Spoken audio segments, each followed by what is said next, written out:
Hello friend, आप सबको फिर से स्वागत है आलिया ट्यूब में। और आज मैं जिस पोएम को नैरेट करने जा रहा हूँ वो है जॉर्ज हर्बर्ट का लिखा द पुली। ये पोएम 1633 में लिखा गया था और इसका जो राइम स्कीम है A B A B A। इस पोएम में टोटली 20 लाइन्स है, 4 स्टांजा है, हर स्टैंजे में 5 लाइन्स है। इस पोएम को जॉर्ज हर्बर्ट का द टेम्पल, उनका जो कलेक्शन था द टेम्पल में, इसे पब्लिश करवाया गया था। और ये जो पोएम है ये जॉर्ज हर्बर्ट का दूसरी बाकी पोएम की तरह ही एक स्पिरिचुअल कंसेप्ट इसमें रखा गया है, इसलिए ये एक मेटाफिजिकल पोएम है। जैसे कि मेटाफिजिकल पोएम में होता है कि बियॉन्ड फिजिकल, ठीक है, जिसमें आपका कुछ आध्यात्मिक कंसेप्ट रहता है, रिलीजियस फैक्टर रहता है इमेजरी के द्वारा। और यहाँ पर कुछ बाइबल की रेफरेंस भी लिया गया है, गॉड, जेसस। तो ये सारे रेफरेंस को मिला के बहुत ही खूबसूरती के साथ द पुली पोएम को लिखा गया है। तो आइए पहले इसका टाइटल को समझ ले। द पुली, पुली होता है एक तरीके का लीवर जैसा एक यंत्र होता है। जैसे कि कुएं से पानी निकालने के लिए देखिएगा, अगर रस्सी को एक चक्के से बांधा जाता है, फिर वो रस्सी को खींचने से क्या होता है, नीचे से बाल्टी का जो पानी है वो सीधा सीधा ऊपर आ जाता है। तो बाल्टी कितनी भी नीचे चली जाए, अगर आप उसको खींचोगे तो वो बाल्टी को ऊपर आना ही है।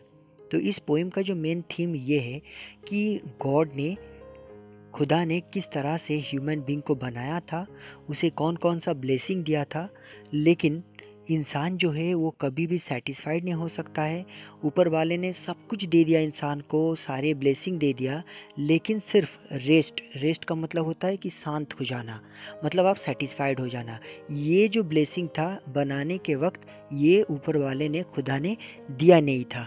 तो इंसान जो है, खुदा जो है उसे पुली से, जैसे इंसान को खींच रहा है, अपने अपने तरफ खींचा जा रहा है। तो आइए लाइन बाय लाइन इस पोएम को एक्सप्लेन करते हैं।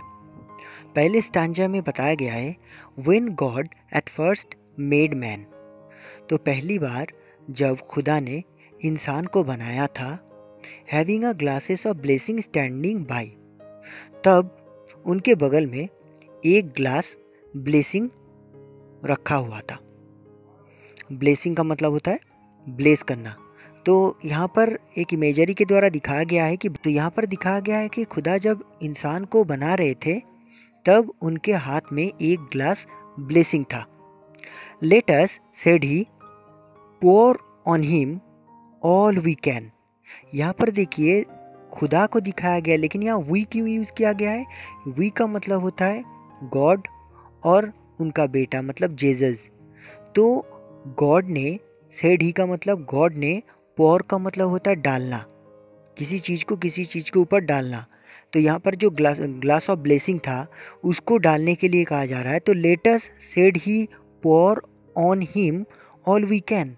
चलो हम लोग एक काम करते हैं।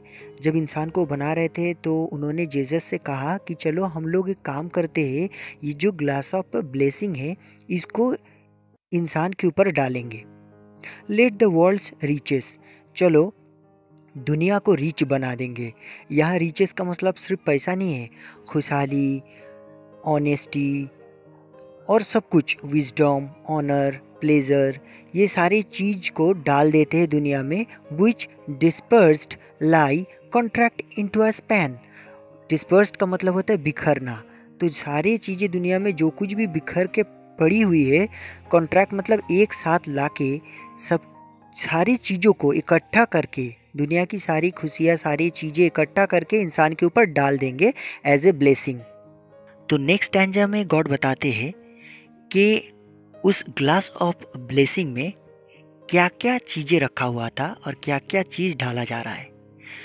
तो आइए शुरू करते। So strength first made a way.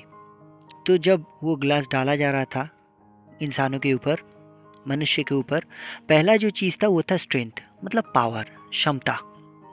Then beauty flowed, उसके बाद खूबसूरती को डाला गया। देन विजडम, ऑनर, प्लेजर, उसके बाद विजडम, ऑनर, प्लेजर एक के बाद एक ग्लास से गिराया गया और इंसान के ऊपर डाला गया। When almost all was out, लगभग खत्म होने वाला था पूरा glass. God made a stay, फिर गॉड रुक गए। Perceiving that alone of all his treasure rest in the bottom lay, क्योंकि उन्होंने देखा कि एकदम लास्ट में, बॉटम का मतलब होता है लास्ट में, उस ग्लास की लास्ट में एक चीज पड़ा हुआ था, वो था रेस्ट, मतलब सेटिस्फैक्शन, शांति, सुकून।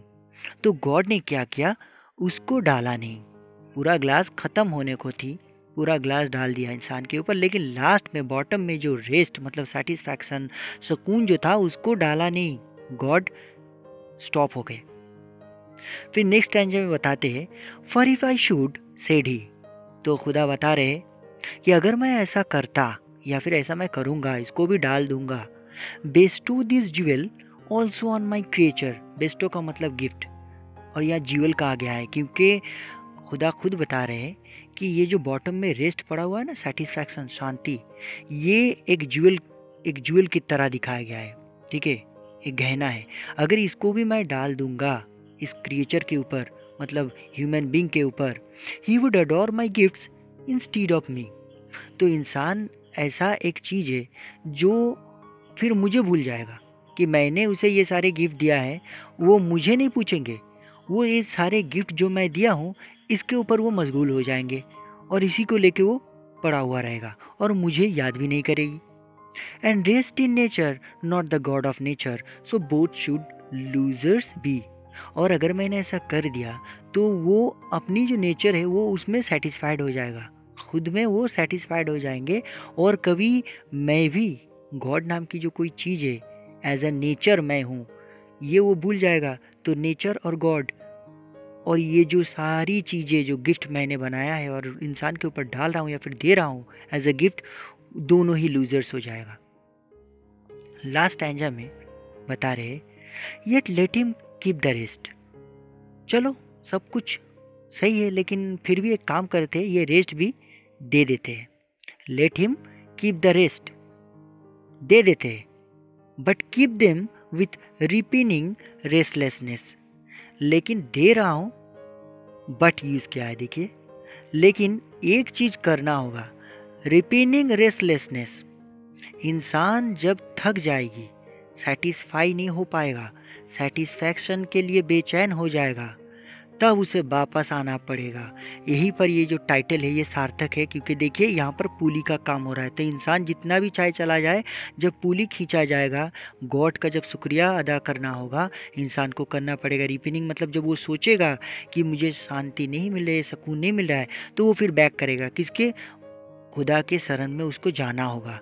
Let him be rich and very, मैं दो चीज़ करूँगा, चाहे वो इंसान कितना भी अमीर बन जाए, रीच का मतलब हर तरह का उसे सब कुछ मिल जाए, एंड वेरी, लेकिन फिर भी उसको सुकून नहीं मिलेगा।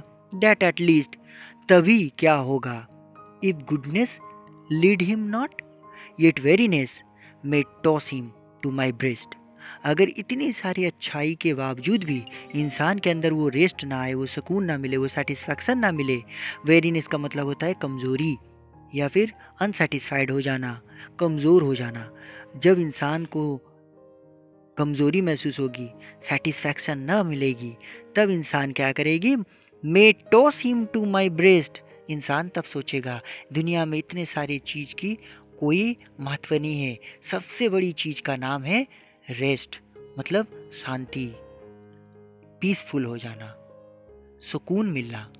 तब इंसान क्या करेगा, मेरी बाहों में आके गिरेगा, तब इंसान क्या करेगा, मेरी शरण में आएगा और मैं उसे वापस अपने जगह ले लूँगा। इंसान धार्मिक बन जाएगा, ये सारी दुनिया की सारी जो चीज़ें हैं उससे वो मुंह फेर लेगा और उसे पता चल जाएगा कि ये सारी चीज़ें जो है वो टेम्पररी है, और जो कुछ भगवान ने, जो कुछ खुदा ने दिया है उसी में संतुष्ट रहना चाहिए, ना कि दौड़ लगाना है एक रेस में, क्योंकि आखिर तक उसको ये जो रेस्ट नाम का चीज़ जो मैं नहीं दे रहा हूँ, उसके लिए उसे मेरे पास वापस आना ही होगा। यही है पुली, यही रेस्ट जो यहाँ पर बताया गया है, जिसको डाला नहीं गया था, ये पुली की तरह काम कर रहा है, जिसके बतौर इंसान ऊपर वाला खुदा के शरण में जाने के लिए मजबूर हो जाएगा।